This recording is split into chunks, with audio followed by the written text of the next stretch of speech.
بسم اللہ الرحمن الرحیم۔ السلام علیکم viewers, welcome to Islamic talk.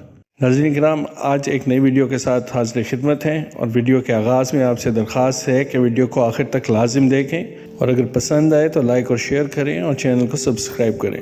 تو آئیے ویڈیو کا آغاز کرتے ہیں۔ ناظرین کرام، مشہد کے نواح میں سماسی نامی ایک غیر معروف قریہ تھا، لیکن 8ویں صدی ہجری کے خواجہ محمد بابا کے وجود نے اس قریہ کو شہرت دوام عطا کی۔ خواجہ محمد بابا پر اکثر و بیشتر استغراق و محویت کی کیفیت طاری رہتی۔ یہ حالت جذب میں ادھر ادھر نکل جاتے۔ اسی حالت میں ایک دن وہ بخارا سے ایک فرسنگ دور کوشک ہندا نامی جگہ سے گزر رہے تھے کہ ان کے قدم چلتے چلتے ایک دم رک گئے۔ ان کی قوت شامہ وہاں کچھ محسوس کر رہی تھی۔ وہ زور زور سے سانس لینے لگے۔ ان کے مریدوں نے ڈرتے ڈرتے دریافت کیا، حضرت کیا محسوس فرما رہے ہیں؟ خیریت تو ہے؟ بابا سماسی نے جواب دیا، ازیں خاک بوئے مرد می آیت، زود باشد کے کوشک ہنداں قصر عارفاں شد۔ یعنی سرزمین سے ایک مرد کی خوشبو آتی ہے، جلد ہی ایسا ہوگا کہ کوشک ہنداں قصر عارفاں بن جائے گا۔ مرید اور ارادت مند نادانوں کی طرح آپ کی شکل دیکھنے لگے۔ وہ اس کی وضاحت چاہتے تھے، لیکن سماسی بابا نے سکوت اختیار کیا۔ اس بات کو ایک عرصہ گزر گیا۔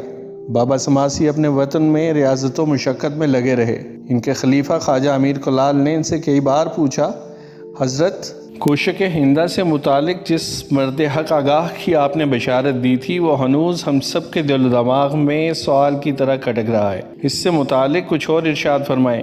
بابا سماسی نے پرکیف نظروں سے امیر کلال کی طرف دیکھا اور جواب دیا، بابا کلال پریشان نہ ہو، اس مرد حق آگاہ کی تربیت کا فریضہ تمہیں کو انجام دینا ہوگا، ہم خود اس کے منتظر ہیں۔ امیر کلال خاموش ہو رہے۔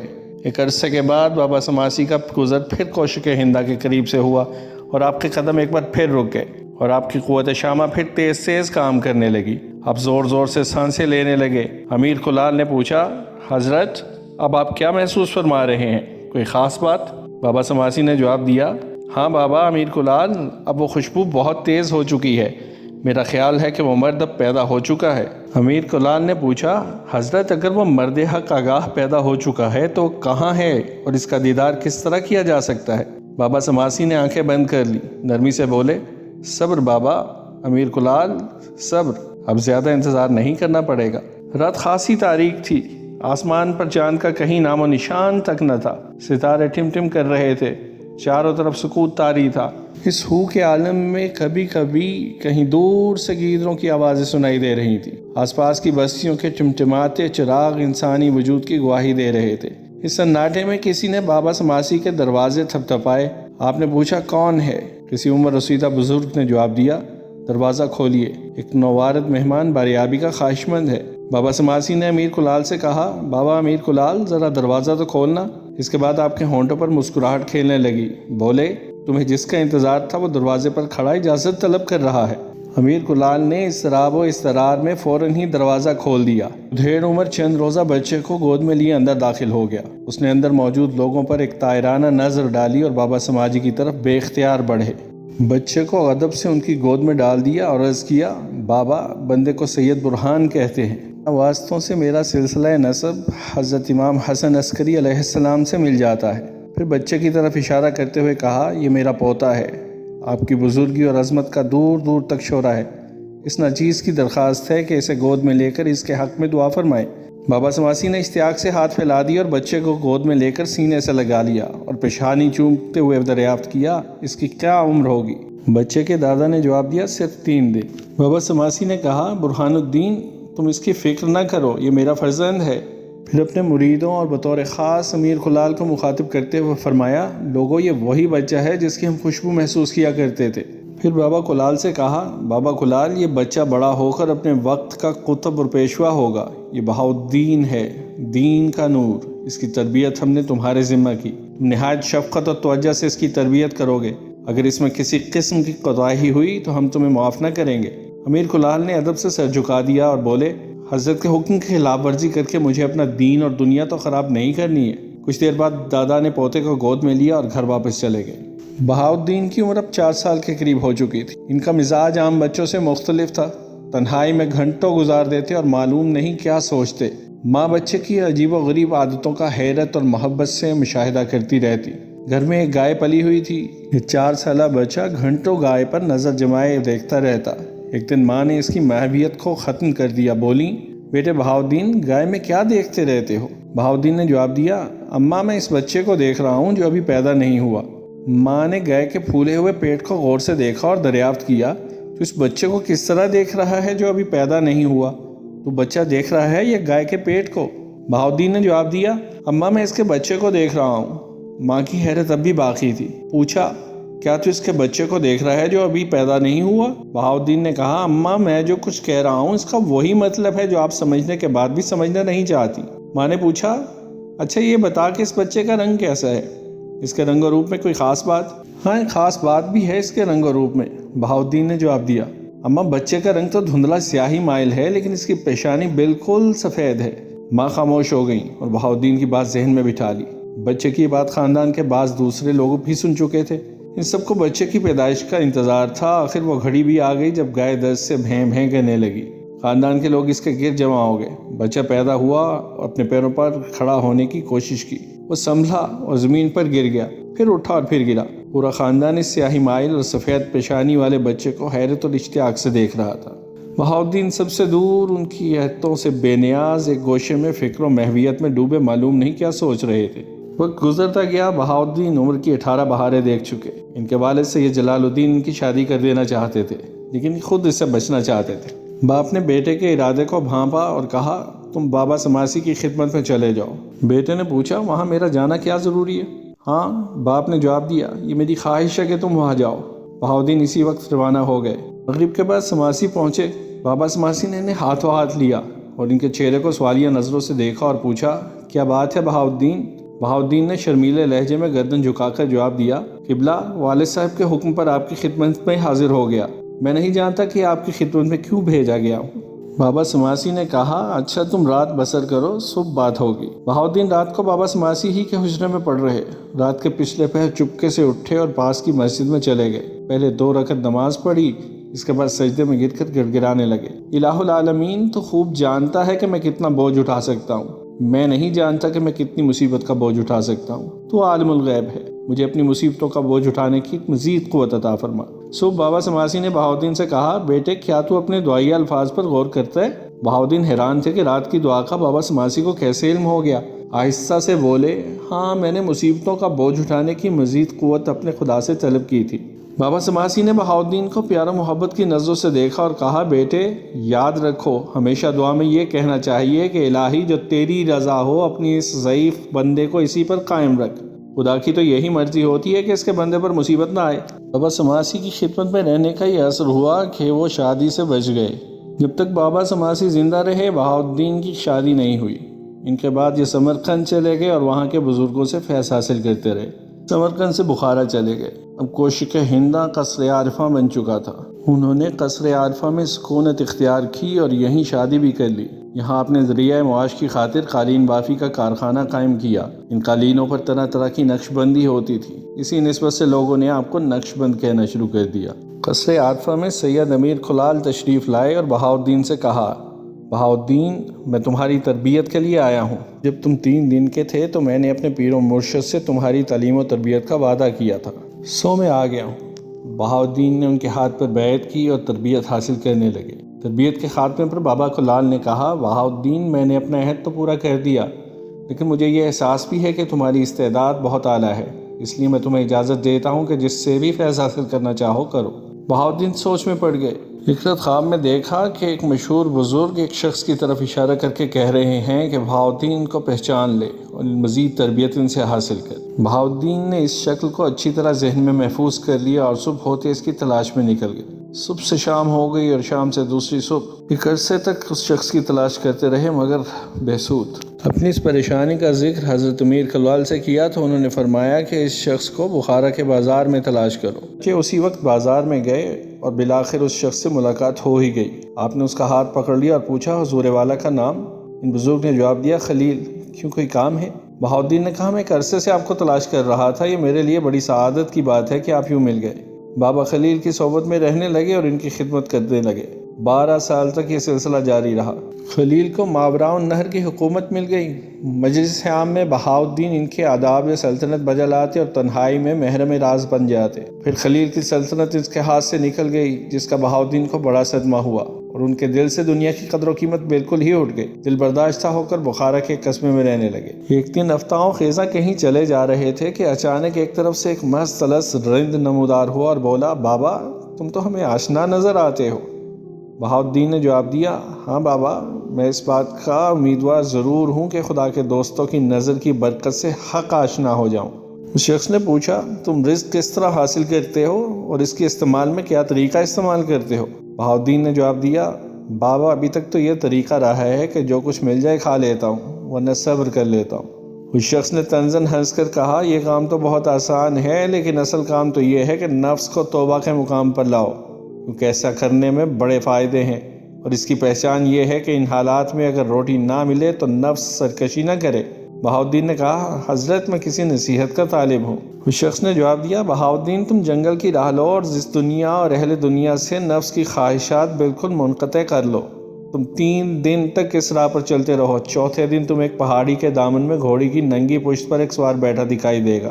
تم اسے سلام کر کے آگے بڑھ جانا۔ ابھی تم اسے چھوڑ کر چند ہی قدم چلو گے کہ وہ تمہیں آواز دے گا اور پکار کے کہے گا کہ بہاؤالدین ذرا رکنا، تو میرے پاس ایک روٹی ہے، اسے تم لیتے جاؤ، لیکن اس آواز پر تم کوئی توجہ نہ دینا اور آگے بڑھ جانا۔ بہاؤالدین نے ایسا ہی کیا اور بالکل ویسا ہی واقعہ پیش آیا جیسے کہ اس شخص نے کہا تھا۔ اس شخص نے بہاؤالدین کو روٹی پیش کی، لیکن بہاؤالدین نے اس پر توجہ نہ دی اور اپنا سفر جاری رکھا۔ تو وہ شخص قریب آیا اور آ کے راہ روک لی اور کہا، بہاؤالدین تم ایک بے غرض انسان ہو اور بے طمع ہو، اگر مجھ سے کچھ نہیں لینا چاہتے تو میری نصیحتیں تو لیتے جاؤ۔ بہاؤالدین نے کہا، ہاں تیری یہ چیز گوارا ہے، بول کیا نصیحتیں کرتا ہے؟ اس شخص نے کہا، بہاؤالدین اس دنیا کے لوگ کمزوروں، خستہ حالوں اور درد و مصیبت میں مبتلا لوگوں کی دلجوئی نہیں کرتے۔ تمہیں ان کی طرف توجہ کرنی چاہیے اور تکبر اور غرور سے بچنا چاہیے، لوگوں سے عاجزی سے پیش آنا چاہیے۔ بہاؤالدین نے زندگی بھر ان نصیحتوں پر عمل کیا۔ ایک رات بہاؤالدین نے زپورتون نامی مقام پر اقامت اختیار کی، جن میں ایک ستون کے پاس قبلہ رو ہو کر بیٹھ گئے۔ اچانک انہیں ایسا محسوس ہوا جیسے ان پر خود فراموشی طاری ہوتی جا رہی ہے، ان کی نفی ہوتی جا رہی ہے، ان کا مادی وجود کثافت سے پاک ہوتا چلا گیا، وہ ہوا سے زیادہ ہلکے ہوتے گئے، ان کا جسم خوشبو کی طرح لطیف ہوتا چلا گیا۔ پھر ایسا لگا جیسے وہ اپنے وجود جسمانی کے ساتھ وہاں موجود ہی نہ ہو۔ ہر قسم کے احساس سے عاری وہ کافی دیر تک اس عجیب و غریب کیفیت میں مبتلا رہے۔ اس عالم میں انہوں نے ایک غیبی آواز سنی، کوئی کہہ رہا تھا، بہاؤالدین تو نے اپنا مقصود پا لیا، تجھے فنائے کامل عطا کی گئی۔ فنائے کامل یعنی عدم شعور، تجھے ذات احد میں غرق کر دیا گیا کہ اب تیرے لیے ہوش کا کہیں وجود تک نہ رہا۔ یہ کیفیت دور ہوئی تو سیدھے امیر کلال کی خدمت میں چل دیے۔ امیر کلال وہاں سے کافی دور تھے۔ چلتے چلتے ان کے پیروں میں چھالے پڑ گئے۔ ابھی راہ ہی میں تھے کہ سرد ہوا چلنے لگی۔ موسم کی سختی کا خیال کیے بغیر امیر کی خدمت میں حاضر ہوئے۔ امیر کلال کے گرد بہت سارے درویش بیٹھے تھے۔ انہوں نے بہاؤالدین کو سرسری نظر سے دیکھا اور مضحکہ خیز مسکراہٹ سے ان کا استقبال کیا۔ بہاؤالدین نے ان طنزیہ مسکراہٹوں کے تیر اپنے دل میں پیوست ہوتے ہوئے محسوس کیے۔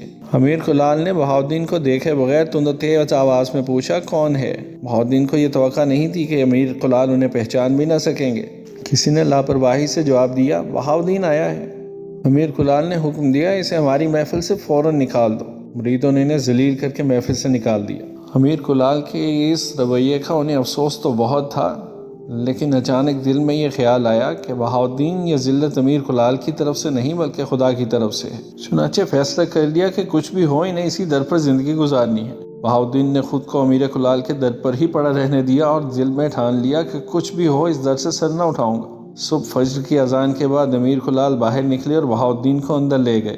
نہایت محبت سے فرمایا، اے فرزند، سعادت کا لباس تیرے ہی جسم پر سجتا ہے۔ پھر پیروں کے چھالے دیکھے اور افسوس کرتے ہوئے کہا، مجھے دکھ ہے کہ تو نے یہاں تک آنے میں اتنی مصیبتیں برداشت کیں اور ہماری محفل میں داخل ہوا تو ذلیل کر کے نکال دیا گیا۔ پھر آبلوں پر مرہم رکھا۔ امیر کلال کی خدمت سے کچھ عرصہ بعد بخارا تشریف لے گئے۔ ایک مرتبہ پھر امیر کلال کی یاد ستائی تو پھر سے واپس آئے۔ راستے میں نمدہ پوش ایک سوار نے آپ کا راستہ روک کر بات کرنی چاہی تو منہ پھیر لیا اور اس سے بات کیے بغیر امیر کلال کی خدمت میں پہنچ گئے۔ امیر کلال نے بہاؤالدین کو مسکراتے ہوئے دیکھا اور کہا، بہاؤالدین، کیا تو اس سوار سے واقف ہے جو ابھی راہ میں ملا تھا؟ بہاؤالدین نے جواب دیا، ہاں واقف ہوں، وہ خضر تھے۔ امیر کلال نے شفقت سے پوچھا پھر تم نے ان پر توجہ کیوں نہ دی؟ بہاؤالدین نے سعادت مندی سے جواب دیا میں آپ کی خدمت میں آ رہا تھا، میری منزل مراد آپ تھے، اس لیے میں خضر پر کوئی توجہ نہ دے سکا۔ امیر کلال کے بیٹے برہان الدین ان کے پاس ہی تھے۔ انہوں نے بہاؤالدین سے کہا کہ تم میرے سامنے میرے بیٹے برہان الدین کو تعلیم معنوی دو۔ بہاؤالدین کو اس میں کچھ تعامل ہوا، لیکن امیر کلال نے کہا تمہیں اس معاملے میں توقف نہیں کرنا چاہیے۔ بہاؤالدین نے برہان الدین کو گہری نظروں سے دیکھا۔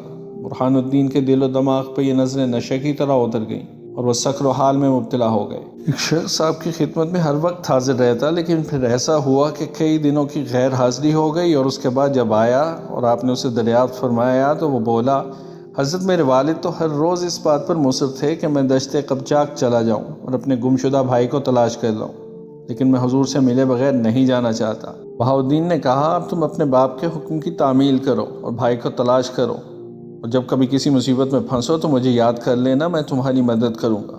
وہ شخص دشت قبچاک کی طرف چلا گیا، بغیر کسی محنت و مشقت کے اپنے بھائی کو پا لیا۔ دونوں ایک کشتی کے ذریعے واپس روانہ ہوئے۔ اس کشتی میں بہت سے قیدی تھے اور ان کے مالکان ان دونوں کو بھی اپنا غلام بنا لینا چاہتے تھے۔ دونوں ڈر گئے کہ اچھی مصیبت میں آ پڑے۔ ان میں سے ایک نے انہیں دھمکی دی کہ اگر انہوں نے بھاگنے کی کوشش کی تو ان کے سر ہتھوڑے سے توڑ دیے جائیں گے۔ کہ ارادت مند نے فوراً دل ہی دل میں آپ کو یاد کیا حضرت میں موذیوں کے چنگل میں پھنس گیا ہوں، ہمیں ان کے شر سے نجات دلائیے۔ یکایک تند و تیز ہوائیں چلنا شروع ہوئیں اور کشتی کا توازن بگڑنے لگا۔ کشتی والے آہ و ویلا کرنے لگے۔ کشتی اس پوری طرح ہچکولے کھا رہی تھی کہ کشتی کے لوگ ایک دوسرے سے ٹکرا رہے تھے۔ کسی کا سر کسی دوسرے کے سر سے ٹکرا گیا، کسی کی کھوپڑی کسی کے پیٹ میں گھس گئی، کسی کی کونی کسی دوسرے کی پسلی میں اتر گئی، کوئی منہ کے بل کشتی کے اندر گر گیا، کوئی کسی کی آغوش میں ایسا گرا کہ اپنا سارا بوجھ اس کے حوالے کر کے گویا مطمئن ہو گیا۔ اس عالم میں بہاؤالدین کے ارادت مند نے دیکھا کہ اس کشتی میں بہاؤالدین خود بھی موجود ہیں اور چپٹی ناک والے سے باتیں کر رہے ہیں۔ یہ شخص بھی ان دونوں کے قریب چلا گیا اور ادب سے سلام کیا۔ بہاؤالدین نے لاپرواہی سے اسلام کا جواب دیا اور کشتی والوں کو تنبیہ کی میں ان دونوں کو لینے آیا ہوں، اگر تم نے ان دونوں کے بارے میں اپنے ارادے تبدیل نہ کیے تو یہ کشتی ڈبو دی جائے گی اور دو کے سوا سبھی غرق کر دیے جائیں گے۔ لوگ معافی مانگنے لگے اور ایسا نہ کرنے کی یقین دہانی کرائی۔ ایک تیز جھونکے نے ان کی آنکھیں بند کر دی۔ جب دوبارہ آنکھ کھلی تو بہاؤالدین کا کہیں پتہ نہ تھا۔ ہوا آہستہ آہستہ کم ہوتی چلی گئی، یہاں تک کہ معمول پر آ گئی۔ یہ دونوں گھر واپس آئے تو سیدھے قصر عارفہ پہنچے اور بہاؤالدین کی خدمت میں حاضری دی۔ آپ کی مہربانی اور نوازشات کام آئیں کہ ہم دونوں اس وقت آپ کے سامنے کھڑے ہیں۔ آپ نے نظریں نیچے کیے ہوئے جواب دیا ہم نے تمہارے سلام کا جواب تو دے دیا تھا، لیکن ذرا لاپرواہی سے۔ تمہیں ہماری روش ناگوار تو نہیں گزری؟ آپ کا شہرہ دور دور تک پہنچ چکا تھا۔ ان دنوں آپ کا سرخس میں قیام تھا۔ ہرات کے حکمران شاہ معز الدین حسینی نے آپ کی خدمت میں اپنا قاصد روانہ کیا۔ ہرات کے حکمران نے آپ کو ایک خط لکھا جس کا مختصر مفہوم یہ تھا کہ ہمیں درویشوں کی صحبت کا اشتیاق ہے۔ آپ حکمرانوں سے ملاقات کے عادی نہیں تھے، لیکن پھر بھی شاہ ہرات سے ملاقات کرنے چلے گئے۔ شاہ ہرات نے سب کے سامنے پوچھا حضرت آپ کی درویشی موروثی ہے؟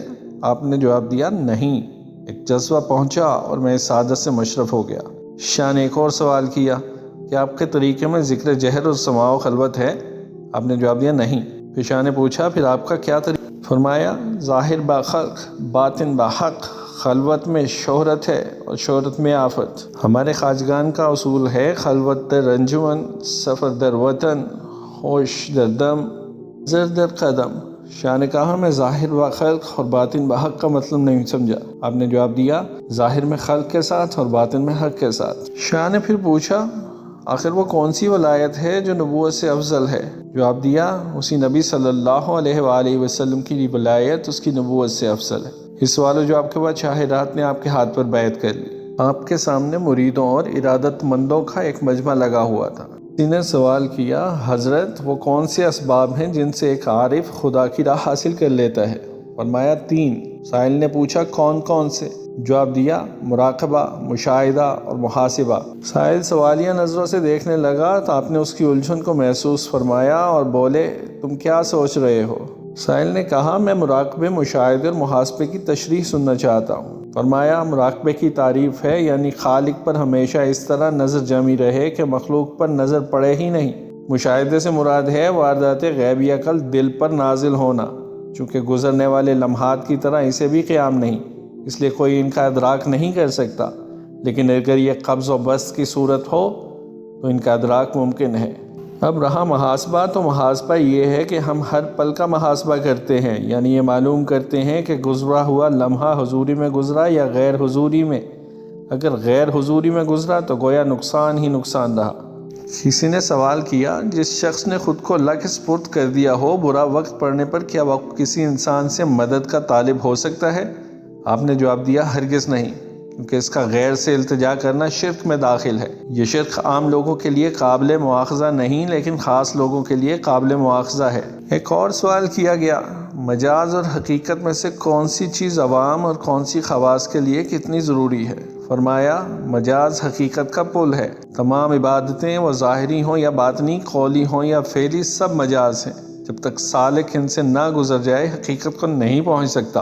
کسی نے پوچھا، شریعت اور طریقت میں کیا تعلق ہے؟ آپ نے جواب دیا، شریعت چھلکا ہے اور طریقت اس کا مغز۔ مغز کی حفاظت چھلکے سے ہوتی ہے۔ اگر چھلکے پر کوئی خلل آ جائے تو اس کا اثر مغز پر بھی ہوتا ہے۔ گویا اگر شریعت میں خلل ہوگا تو اس کا اثر طریقت پر ضرور پڑے گا۔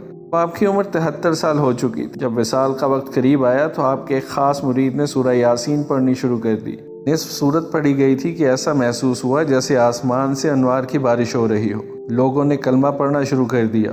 اس دوران آپ کی سانس کا سلسلہ منقطع ہو گیا۔ اس دن آپ 73 سال سے گزر کر 74ویں سال میں داخل ہو چکے تھے۔ تو شنبہ کا دن تھا اور ربیع الاول کی 3 اور سن 791 ہجری تھا۔ آپ کی ولادت بھی قصر عارفہ میں ہوئی اور وصال بھی، کہ فیوز و برکات آج بھی جاری و ساری ہیں، اور سلسلہ نقشبندیہ نے آپ کے چرچے، شہرت اور فیوز و برکات کو قیامت تک کے لیے عام کر دیا ہے۔ جو خود کو اللہ کے لیے فنا کر دیتے ہیں وہ کبھی نہیں مرتے، اور جو ان سے وابستہ ہو جاتا ہے ان کی طرح وہ بھی حیات ابدی پا جاتا ہے۔